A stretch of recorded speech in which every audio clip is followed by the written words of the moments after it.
this strange, this indirect thing to get your kids into school. Um, it's funny, man. It's I got emails from two different institutions that I attended, and I was like, well, look, at least they're keeping up with one another. No one's falling behind in this weird fraud scheme. Everyone's getting a cut. Everyone's getting a taste. Leland Jr.'s getting a taste. Ella Hughes getting a taste. Everyone's getting a taste. Okay, all is right in the world. um, I don't know. I'm not gonna give you a freaking hot take on it. I mean, because I haven't read enough. I don't read anymore.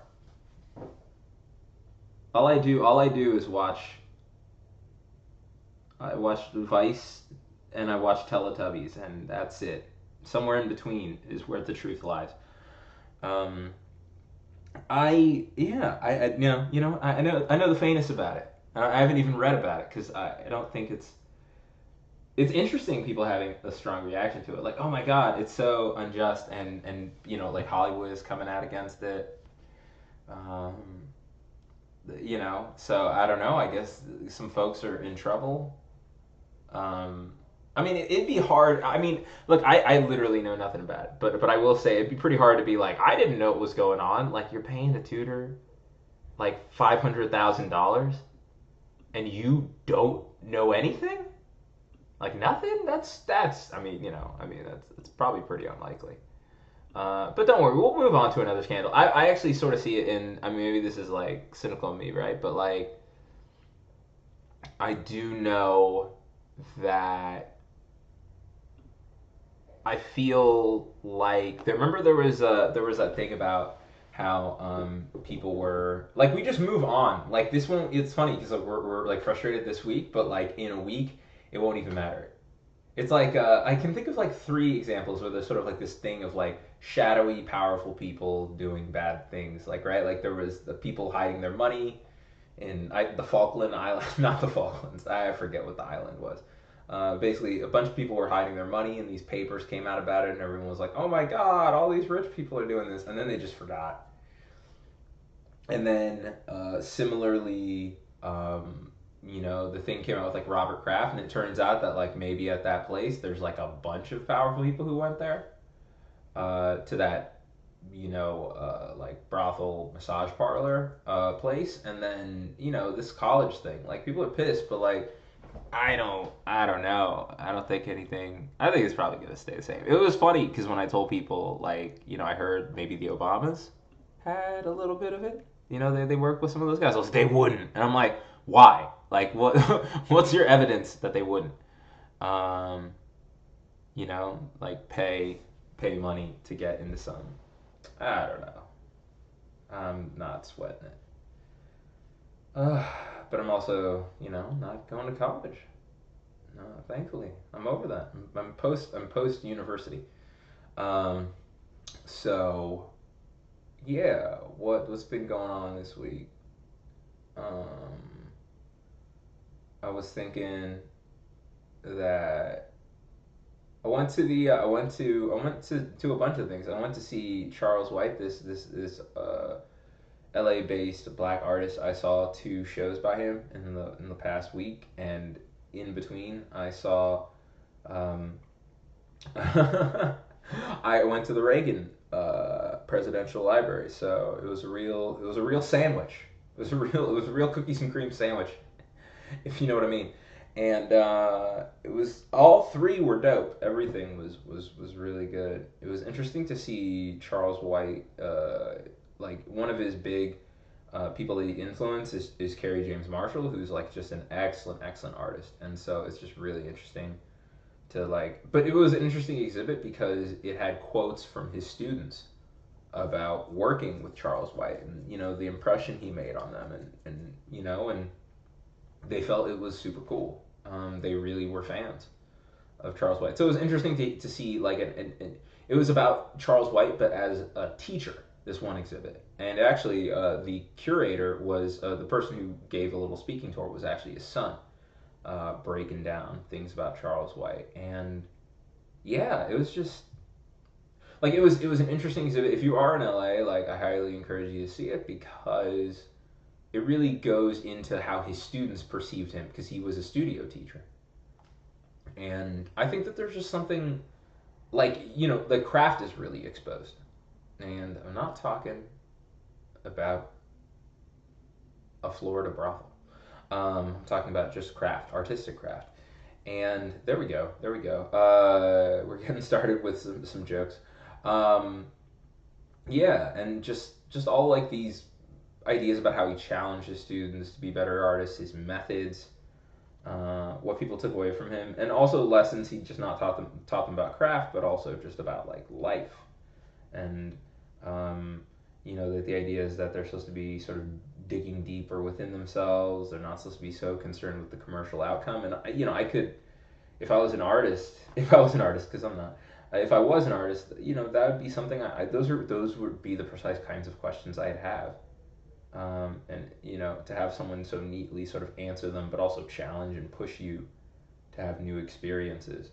I don't necessarily. I mean, there is no such similar thing in comedy. I feel like it's hard. Like people, I don't know. No one's ever like taken me under the wing and explained stuff, or never had discussions about professional things or commitments or what comedy is about. So it's just interesting to think of that happening in the context of a school.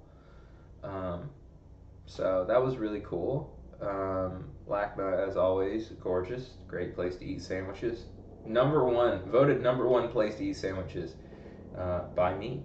Um, Number two is in the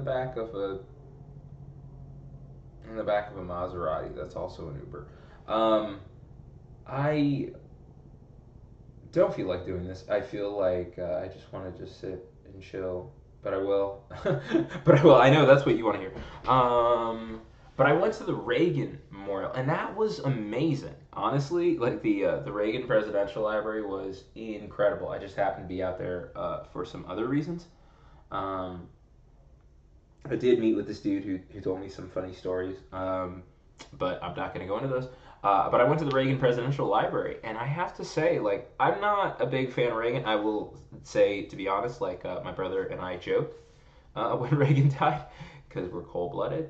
We are also African American. And, but we went there. Like, I mean, I went, and I wanted to see what it was about. It was expensive. Reagan's Presidential Library is $36. I found a discount coupon that only made it $26. That was decent. But it is expensive, so just be warned and try to find an online deal because you can save a lot of dough, and even some cheese. I that's dough and cheese. What part of a pizza is not a metaphor for money? Um, Here on Frontline. Da, da, da, da, da. Okay, so we're back. I went to the Reagan Presidential Library because I wanted to see what it was about. I was in Dallas once, and I wanted to see the Bush Library, but then at the last minute I'd have to pay to see it, and then I didn't, and I really regret that because like I don't necessarily know when I'm going back to Dallas. I don't think probably not anytime soon, and it was just cool. I regret not going to the Bush Museum. Just you want to see the story as told by those people. I think it's always interesting. It's like in sort of the new vein of the new me, 2019 Jack, wanting to see all perspectives. So I went to the presidential library, and I sort of understood. I understood after seeing that exhibit. I mean, I understand that one of the criticisms of the Reagan Library that I was talking with a colleague is that it doesn't really show any dissenting views or any self doubt, which is actually sort of like Reagan himself. And but I really do believe that he is a beloved ass president. You know what I mean? Like just beloved, and what comes through is like this thing of like optimism and sort of a humble, like a humility and optimism and just sort of this positivity. And I mean, that's what came through in the Reagan exhibit for me, and I can see why people love that guy. They just go crazy for him because he was a natural performer. It's really funny. Like, I was trying to talk with someone about this. That like, I have a friend he's like a technocrat. Like he used to work in the legislature, and I'm like technocrat, and we were talking about why politics isn't more technocratic, and he's Republican, but you're just talking about why it isn't. I'm like, no one likes nerds. No one likes nerds. Like nerds get put in lockers. That's where nerds go. They don't get to be prom king or queen. It never happens. That's not the way it works. The closest you can do is like a can't buy me love sort of situation where you're like a nerd, but you put in the effort and you can turn it around and sort of be charismatic, which is what Obama did. But yeah, I mean, for the most part, it's hard.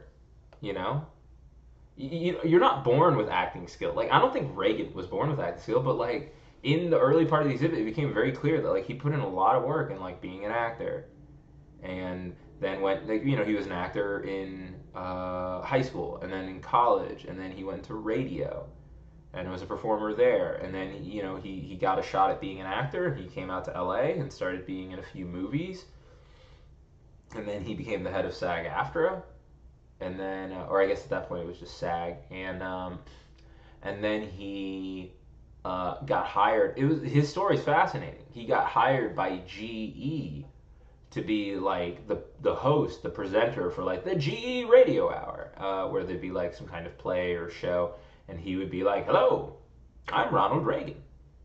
I'm here to tell you." That's Vincent Price. That's just another. All my impressions are actually just Vincent Price. They're all variations on Vincent Price.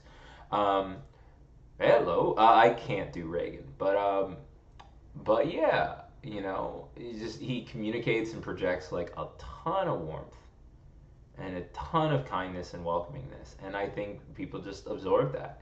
But anyways, he's the host of the GE Radio Hour, right? Or GE like hour on TV, and then he, as part of that, GE likes him so much they make him like an ambassador for the company. So he travels around the country, going to different GE factories and talking with the. I went to GE factories all around the country, and I talked to workers about what was going on in their lives, and he is, what I mean, like that's that again, like I was saying before with like Benjamin Netanyahu getting that training or Trump getting that training, which I talked about in a previous episode, like him getting that training doing The Apprentice, and King BB getting the training like with Lillian Wilder. Like Trump like Reagan just got tons of training.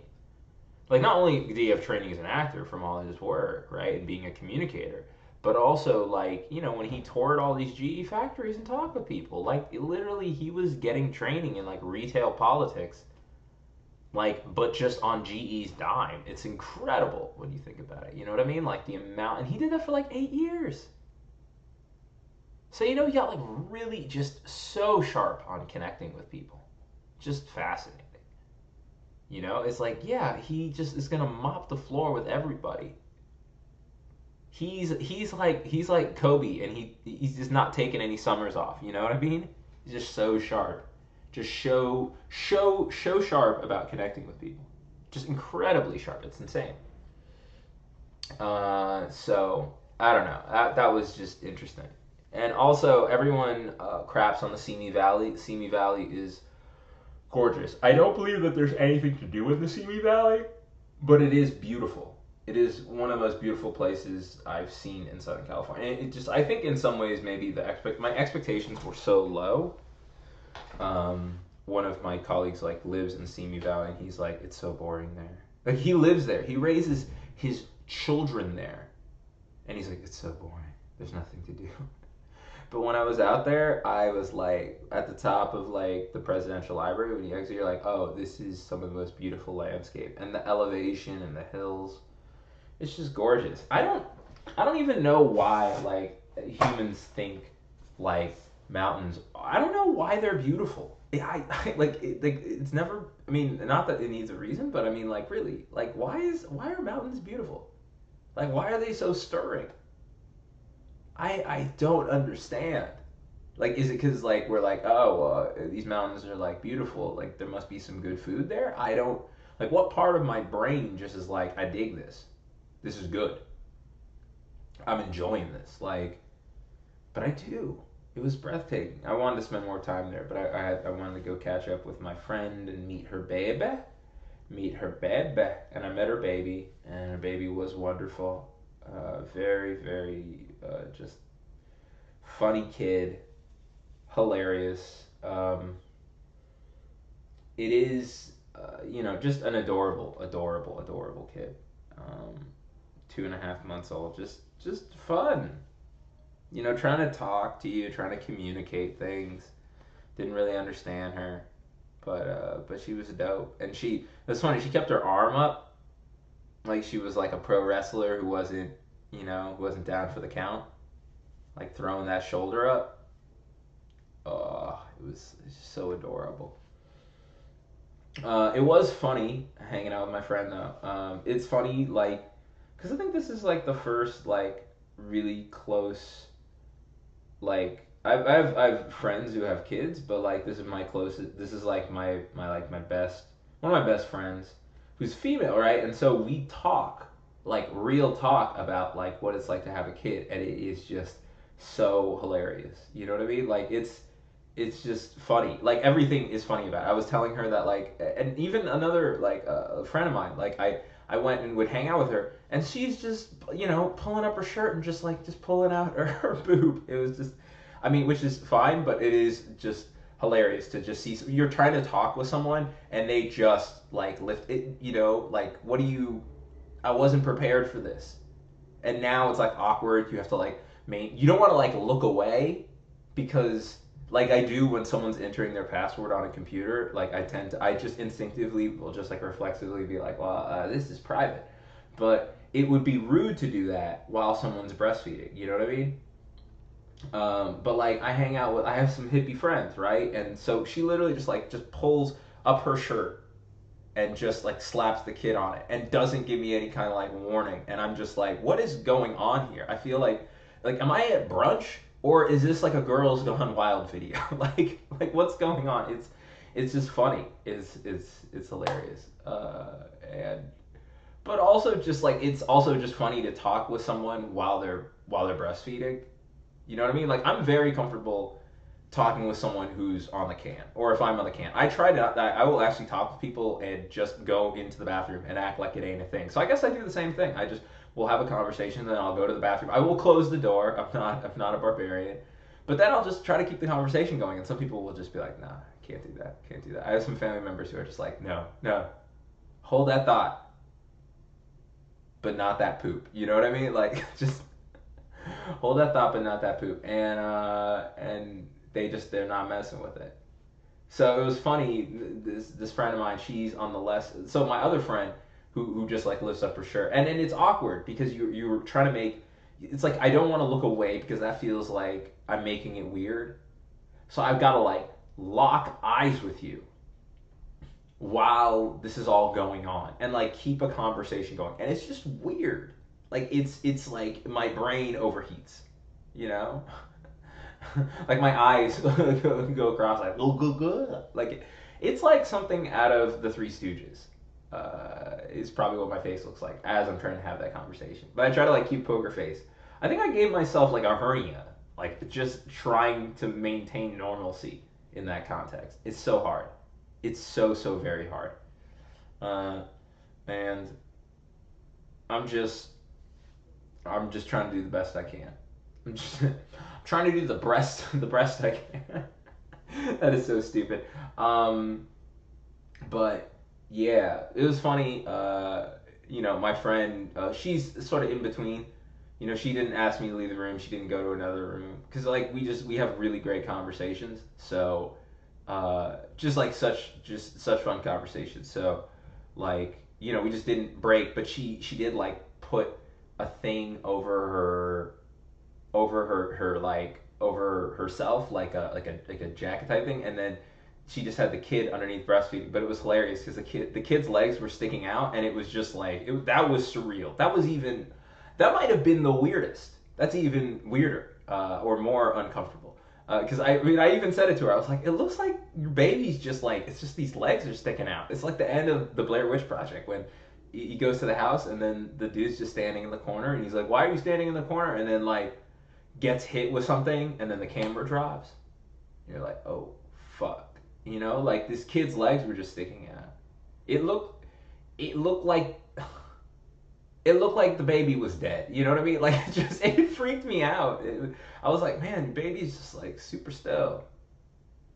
You know. But it was just funny to like see the outline of like a baby like underneath a blanket, and I'm trying to have a conversation. Like it's funny because it was almost like the solution is even more like the cure is even more distracting than the initial condition. The solution is more distracting than the problem. Uh, But hey, we're freaking animals. We're animals, right? Like like kids gotta get milk. I was holding a kid. The kid looked up at me. I've held babies before, and they try to like breastfeed on me, and I'm like, nah, man, like, I don't have anything for you. They're like, quarter pounder with cheese, and I'm like, no, sorry, you're gonna have to hand you off to your mom for that. But yeah. Yeah, it's cool. I mean, like all jokes aside, beautiful, happy for her. Kid's gorgeous, you know, great kid. You know, really good on the drums. I don't know. That doesn't mean anything. I mean, it's also like, what can you say about a kid that's 2.5 months old, right? Like, there's not that much to say. You're like, yeah, pretty cool. She's fun and she's very friendly. Good sleeper. I mean, right? Like those are the qualities. And it's funny. Like I feel like it's nice to have like to have some friends with babies that are not family members because you can't say anything like that. With family members, it's just like everything is perfect and awesome and wonderful. But like, with like a kid who's your friend's kid, you could just be like, yeah, yeah, all right, sure, she's cool. But it was fun to hold her. Like kids, but it is interesting. Like the funnest a kid can be is make like a funnest like a baby can be is just making eye contact with you or like wiggling around, right? Like or smiling. Like that's what they can do. They don't really have and once you've seen it, you know every trick they have in the book. That's it. That's all they got. It's cool though. It's cool. And I don't know. Yeah. What were we? Oh yeah, it was funny. She told me a funny story about how like she went and hung out with like a bunch of other moms, and like they all had their babies with them, and this one mom just pulled her breast out and just started breastfeeding, and then she put like her like shirt thing like over herself and breastfed, and she felt like she felt self conscious. She was like, am I supposed to be doing this? Like she felt like the other person had established like the proper way to breastfeed for the group, and it was like she felt a little weird. She felt like she was making maybe an orthodox move, and I was like, nah, just be yourself. That's there's no joke. I just that was like our real exchange. Um, and that was cool. Back to Reagan. Yeah, it was a really interesting museum. Interesting to look at the '80s through a political lens. I was born in the '80s, but I have to say I don't remember much of it, and just interesting to see, like how he described himself, how Reagan thought of himself, and but I can see why he is beloved, and also it's interesting to look at the economic problems America was facing at the time, um, and you know, and the political or geopolitical issues America was facing, and have that all put in context. was freaking cool. I really dug it. I dug it. I dig it. Yeah. There was also a Pompeii exhibit, which was a little underwhelming, uh, but fun to still see. I don't know. What the Reagan, they literally had a decommissioned Air Force One there, and I went on it, and I have to say I had really high hopes, and then I was just sort of underwhelmed. I was like, oh, it's just a plane. Like, there's nothing like special about it. But I was looking forward to it. It disappointed. Sort of like trickle down economics. Okay, all right. Um, uh,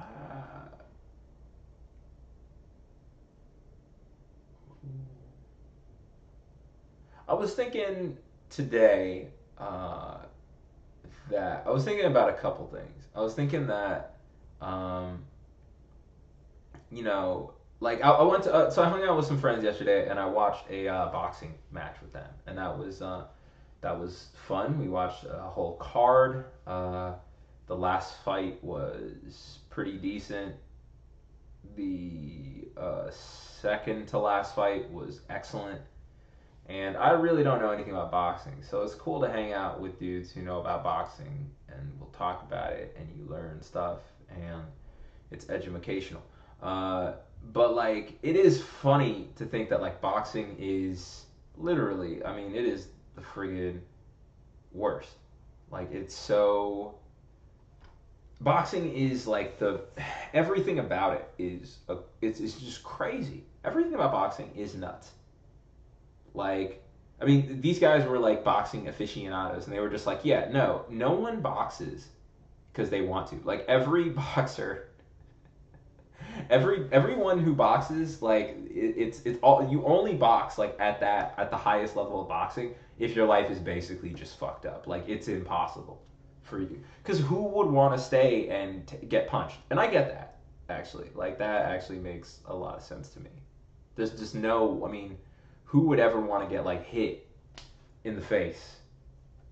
It's not like playing a sport. That's not like Tom Brady, doing stretching. It's like literally just violence.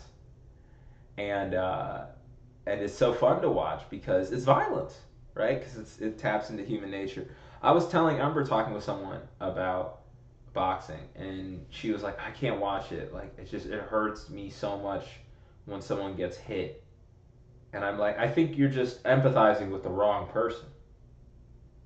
Everyone is empathizing. You're empathizing. Like, if you are watching boxing and it's unpleasant for you, you're doing it all wrong because you're empathizing uh, with the person getting hit. Everyone else, and people who enjoy boxing, they're empathizing with the person who's doing the hitting. I think even the guy, I mean, my personal opinion is even the guy getting hit is sort of empathizing with the only person who's not empathizing with the guy doing the hitting is the guy getting hit, and even he might be like, "Damn, I'm killing this dude." Like he might be empathizing with the guy hitting him.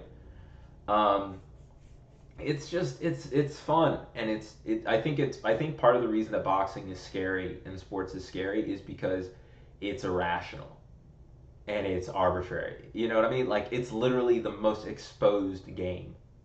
Aside from like I don't know the real estate or the economy, like or microeconomics or city planning. I mean those are all games too, but I think it makes people uncomfortable the arbitrariness of it.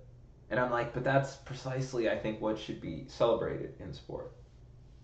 Like it was just funny. Oh my, it was just funny to watch a whole boxing card with guys who love the sport yet told me so much about how it's corrupt and rigged, and none of the matches are truly competitive in a lot of cases, and it's all just like a big game for people to advance, and have these undefeated records, and they're inflated because they beat up a bunch of old guys who need to stay in the game because they have the IRS knocking at their door, and it's just a horrible, horrible lifestyle. But at the same time, they can't get enough of the boxing. Not the boxers and my friends who are big into the fight. They told me stories about one of the boxers. It was crazy. His mom would do a thing. I forget what his name is, but he's like considered one of the best boxers. Um, and like his mom literally would go and make him fight every kid in the neighborhood. And if he lost, and if he refused to, she would beat him up. And if he lost any of the fights, she would beat him up. And apparently in the ring, he's just a mean. He's just the meanest guy. Like it's not like he's a boxer where he's just like boxing. He's a fighter. First of all, his his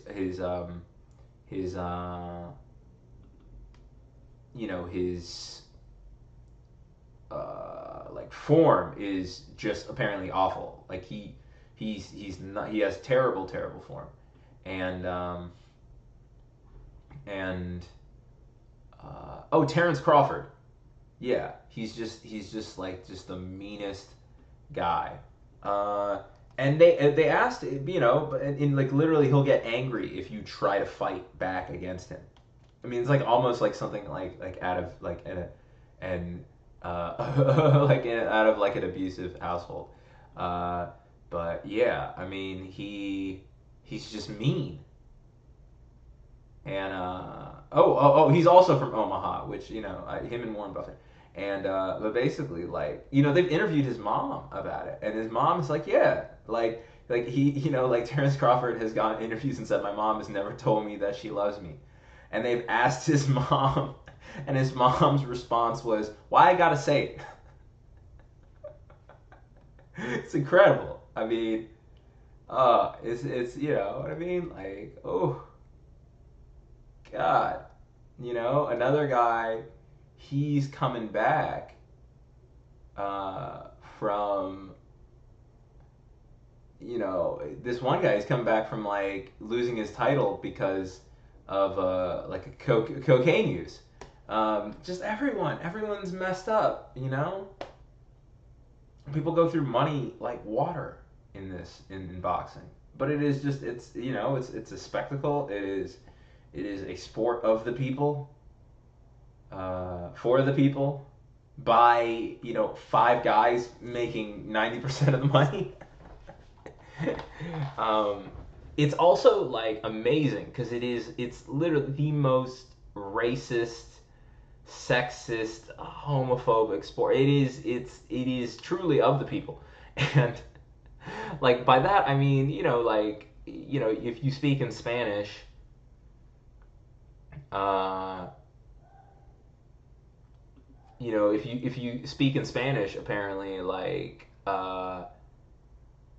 you speak in Spanish. Like if you're Puerto Rican but you don't speak Spanish, the Puerto Ricans really aren't gonna like back you and buy your fights. So like everything is connected to like an ethnic group, right? Like, and that's just classic. That's like the history of boxing. Also of the failure of Reconstruction. Interestingly, they share the same things. Um, but yeah,